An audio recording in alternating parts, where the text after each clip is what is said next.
ನಮ್ಮೆಲ್ಲ ಜನತೆಗೆ ಮತ್ತು ನಾವಿರುವಂಥ ಸಮಾಜ, ರಾಜ್ಯ, ದೇಶ ಈ ಥರ ನಾವೆಲ್ಲ ಒಂದು ವ್ಯವಸ್ಥೆಯಲ್ಲಿ, ಅಂದರೆ ಹಿಂದಿನಿಂದ ಬಂದಿರುವಂಥ ವ್ಯವಸ್ಥೆಯಲ್ಲಿ ಬಾಳ್ತಾ ಇದ್ವಿ. ಈ ವ್ಯವಸ್ಥೆ ಎಲ್ಲೋ ಒಂದು, ಅಂದರೆ ಈಗಿನ ಪೀಳಿಗೆ ಇರ್ಬೋದು, ನಮ್ಮ ಹಿಂದಿನ ಪೀಳಿಗೆ ಇರ್ಬೋದು, ಅದರ ಹಿಂದಿನ ಪೀಳಿಗೆ ಇರ್ಬೋದು, ಪ್ರತಿಯೊಂದು ಪೀಳಿಗೆಯಲ್ಲಿ ನಮ್ಮ ವ್ಯವಸ್ಥೆ ನಮಗೇನು ಕೊಟ್ಟಿದೆ ಅಂತ ನೋಡಿದ್ರೆ ನಮಗೆ ನಾಶ ಕೊಟ್ಟಿದೆ.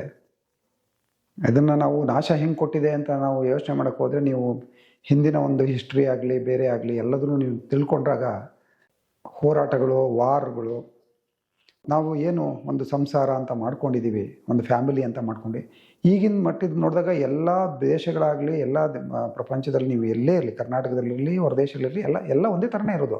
ಸಂಸಾರ, ಅಣ್ಣ ತಮ್ಮ, ಅಪ್ಪ ಅಮ್ಮ, ಮನೆ ಗಾಡಿ, ಕೆಲಸ ಬೇಕು. ಆದರೆ ಯಾರಿಗೂ ಈಗ ಬಾಂಧವ್ಯದ್ದು ಒಂದು ಪ್ರಕೃತಿ ದತ್ತವಾಗಿರುವಂಥ ನಮ್ಮ ವ್ಯವಸ್ಥೆ, ನಾವು ಇದ್ದೀವಲ್ವ, ನಾವು ಪ್ರಕೃತಿಯಾಗಿ ಇದ್ದೀವಿ ಅನ್ನೋದೇ ನಾವು ಮರ್ತು ಹೋಗಿದ್ದೀವಿ ಅನ್ನೋ ವಿಚಿತ್ರಕ್ಕೆ ಬಂದಿದೆ. ಅದರ ಈ ಥರ ತುಂಬ ವಿಚಾರಗಳನ್ನು ನಾವು ಮಾತಾಡಬೇಕು ಅಂತ ಇದೆ.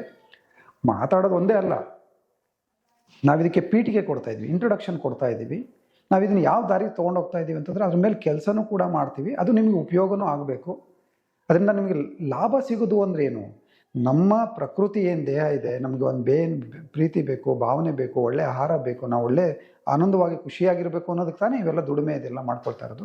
ಅದನ್ನು ಸಿಗುವಂಥ ಒಂದು ವ್ಯವಸ್ಥೆಗೆ, ಒಂದು ವಿಚಾರಗಳಿಗೆ, ಅದು ಸೈಕಾಲಜಿ ಇರ್ಬೋದು ಅಥವಾ ಮೆಟೀರಿಯಲ್ ವರ್ಲ್ಡ್ ಇರ್ಬೋದು, ಎರಡನ್ನೂ ನಾವು ಕಂಬೈನ್ ಮಾಡೋಕ್ಕೆ ನೋಡ್ತಾ ಇದ್ದೀವಿ. ಎಲ್ಲ ವಿಚಾರಗಳನ್ನು ನಿಮಗೆ ತಲುಪ್ಸೋಕ್ಕೆ ನಾವು ಪ್ರಯತ್ನ ಪಡ್ತಾ ಇದ್ದೀವಿ.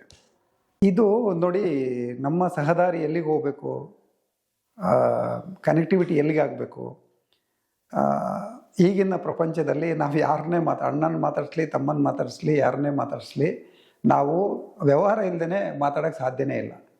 ಆ ಥರ ವ್ಯವಸ್ಥೆ ಆಗ್ಬಿಟ್ಟಿದೆ. ಹಾಗಾಗಿ ನಾವು ಈ ಒಂದು ವಿಚಾರಗಳನ್ನಾಗಲಿ, ಯಾವುದೇ ಒಂದು ನಾವು ಮಾಡ್ತಾ ಇರುವಂಥ ಕಾರ್ಯಗಳಾಗಲಿ, ಈಗಿನ ಒಂದು ಮಾಧ್ಯಮದಲ್ಲಿ ಏನಾಗಿದೆ, ಎಲ್ಲ ಬಂದು ಮಾಹಿತಿ ಕೊಡ್ತಾ ಇದ್ದಾರೆ. ಆದರೆ ಮಾಹಿತಿ ಕೊಡೋರು 100 ಜನ ಇದ್ದರೆ ಅದರಲ್ಲಿ 10 ಜನ ಮಾತ್ರ ಪ್ರಾಕ್ಟಿಕಲ್ಲಾಗಿ, ಒಂದು 10% ಇರ್ಬೋದು, ಇನ್ನೂ ಜಾಸ್ತಿನೇ ಇರ್ಬೋದು, ನನಗೆ ಗೊತ್ತಿಲ್ಲ ಅದ್ರದ್ದು. ಆದರೆ ಅದನ್ನು ಮಾಹಿತಿ ಕೊಡ್ತಾ ಇದ್ದಾರೆ, ಅದು ಎಲ್ರಿಗೂ ತಲುಪ್ತಾ ಇಲ್ಲ. ಯಾಕಂದರೆ ಎಷ್ಟೊಂದು ಮಾಹಿತಿಗಳಿದೆ, ಯಾವ ಮಾಹಿತಿನ ಹೇಗೆ ಸ್ಕ್ರೋಲ್ ಮಾಡಬೇಕು, ಹೇಗೆ ನೋಡಬೇಕು, ಯಾವ ಥರ ಸಬ್ಜೆಕ್ಟಿವ್ ಆಗಿ ನೋಡಬೇಕು ಅನ್ನೋದೇ ವಿಚಾರಗಳಿಲ್ದೇ, ಎಜುಕೇಷನ್ ಇಲ್ದೇ ಸುಮ್ಮನೆ ಸ್ಕ್ರೋಲ್ ಮಾಡ್ತಾ ಇದ್ದಾರೆ. ಎಷ್ಟೋ ಜನ ಪ್ರಪಂಚದಲ್ಲಿ ಮಾಹಿತಿಗಳನ್ನು ಕೊಟ್ಟು ಹೋಗ್ಬಿಟ್ಟಿದ್ದಾರೆ, ಕೊಡ್ತಾನೇ ಇದ್ದಾರೆ, ಇನ್ನೂ ಕೊಡ್ತಾನೇ ಇರ್ತಾರೆ, ಸಾಗರ ಥರ ಇದೆ. ಆದರೆ ನಾವಿರುವಂಥ ಪ್ಲೇಸಲ್ಲಿ ಯಾವ ವಾತಾವರಣ ಇದೆ,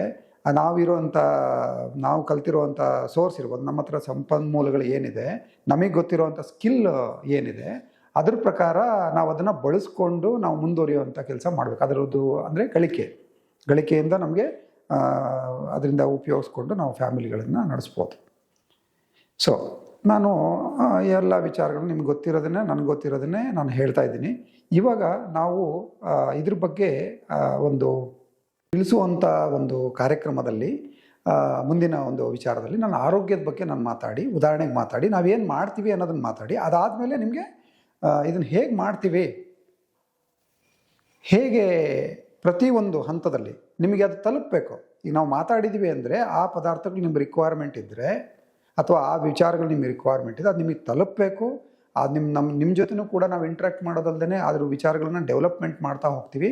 ಇದು ಮನುಷ್ಯರಿಂದ ಮನುಷ್ಯರಿಗೆ ಹರಡ್ತಾ ಹೋಗಬೇಕು.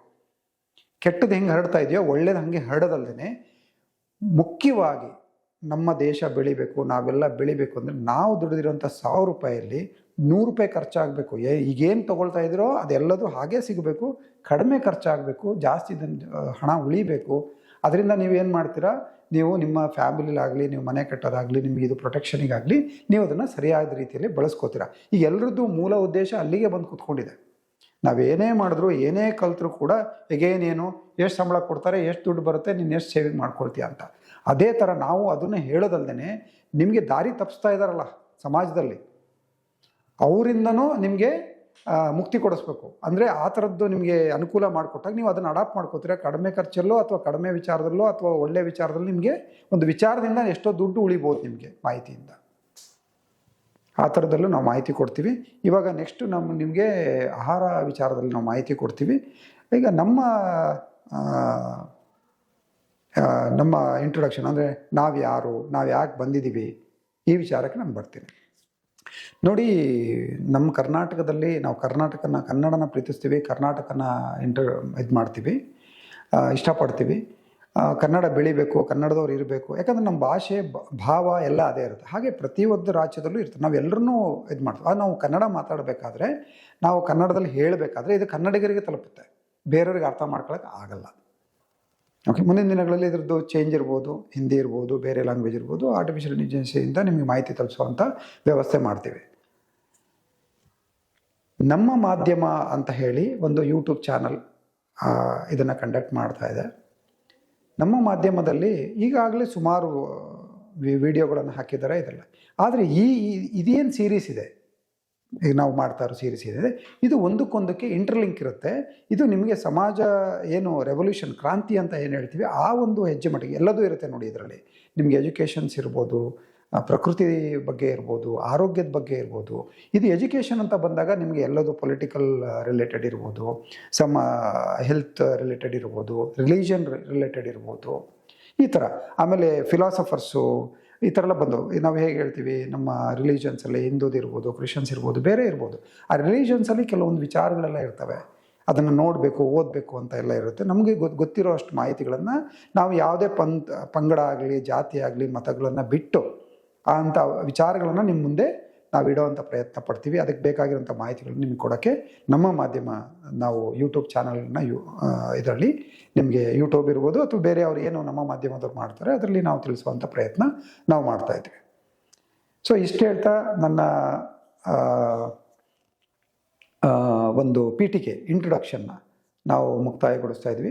ಮುಂದಿನ ಇದರಲ್ಲಿ ನಿಮಗೆ ಆರೋಗ್ಯ ಕಾರ್ಯಕ್ರಮ, ಆರೋಗ್ಯ ವಿಚಾರಗಳ ಬಗ್ಗೆ ನಾವು ಮಾಹಿತಿನ ಕೊಡೋದ್ರಲ್ಲಿ ನಾವು ಏನು ಕೆಲಸ ಮಾಡೋಕ್ಕೆ ಹೊರಟಿದ್ದೀವಿ ಅಂತ ತಿಳಿಸ್ತೀವಿ. ಧನ್ಯವಾದ.